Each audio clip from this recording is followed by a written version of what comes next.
Everyone, welcome to holistic academy.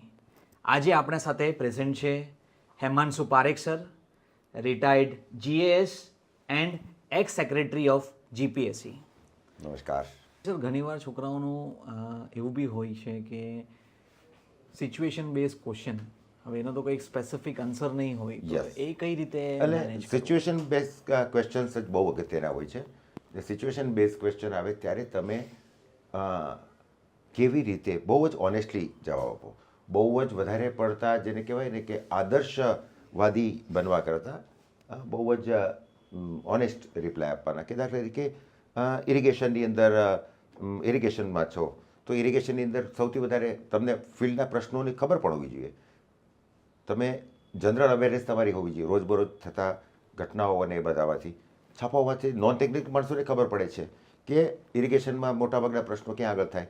તો એક તો કેનાલ લીકેજ તૂટી જવું, બરાબર, પછી વેજીટેશન કેનાલોમાં ને એ બધામાં આ બધા એના પ્રશ્નો છે. પછી પાણી છોડવાનો પ્રશ્ન આવે છે.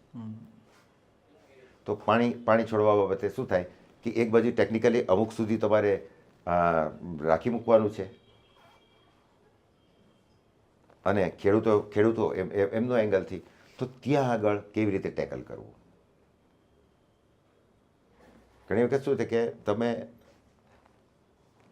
મદદથી ઇજનેર છો અને તમારા વિસ્તારનું જે તમારા જ્યુડિક્શનની અંદર કેનાલ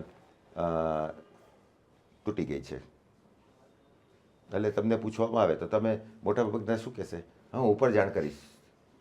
તો જાણ કરવા માટે કંઈ એ તો ત્યાંનો ખેડૂત પણ જાણ કરી શકવાનો હતો.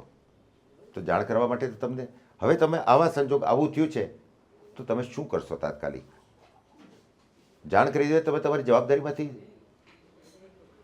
એ સોલ્વ કરવા માટે તમને ત્યાં આગળ રાખ્યા છે.